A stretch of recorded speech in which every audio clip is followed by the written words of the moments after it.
Hello Skandavel வியூவர்ஸ்க்கு first வணக்கம். இன்றைக்கி நம்ம பார்க்க போகிறது கணக்க கணபதி, கணக்க விநாயகர் இவரை சொல்லுவாங்க. கணக்கில் இருக்க பயம் போகணும், நம்ம பிள்ளைங்க கணக்கு நல்லா போடணும், கணக்கை பார்த்து பயப்படக்கூடாது, சோம்பேறித்தனப்படக்கூடாதுன்னா இந்த வாதாபி விநாயகர் எனும் கணக்க விநாயகரை நம்ம கும்பிட்டுட்டு வரலாம்.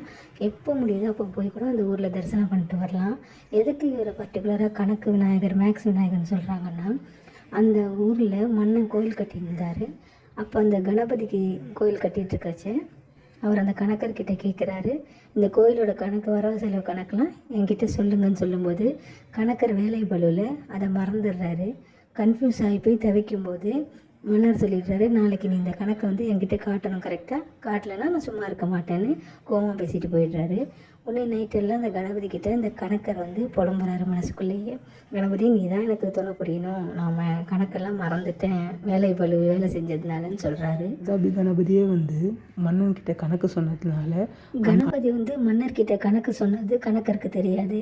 அவர் மறுநாள் போய் கணபதி கணக்கு சொன்னது தெரியாமல் போய் கணக்கு காட்டும்போது மன்னர் சொல்கிறாரு, நேற்று தான் நீ கொண்டாந்து எல்லா கணக்கையும் சரியாக காட்டிட்டியே, எல்லாமே சரியாக இருந்தது கணக்கான்னு பாராட்டும் போது அவருக்கு ஒன்றுமே புரியல.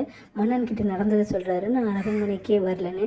அப்போ தான் தெரியுது தான் வணங்கின வாதாபி கணபதியே கணக்கர் ரூபத்தில் கணக்கு சொன்னதாக தெரிஞ்சுக்கிட்டாங்க. அப்பத்துலேருந்து அந்த கணபதிக்கு கணக்கர் கணபதின்னு பேர் வந்துடுச்சு. அவருக்கு அபிஷேகம் பண்ணும்போது அந்த சிலை மரகத பச்சை ரூபத்தில் மாறும், பச்சை கலராக மாறினால புதனோட ஃபுல் ஆசீர்வாதம் கணபதின்ற ஊரில் நம்ம வாங்கிக்கலான்றது ஒரு ஐதீகம். அந்த பச்சை சிலையாக கணபதியை நம்ம வணங்கும் போது நமக்குள்ள கணக்கு ஆற்றல், தமிழ் ஆற்றல், எல்லா ஆற்றலும் பெருகுன்றது ஐதீகம்.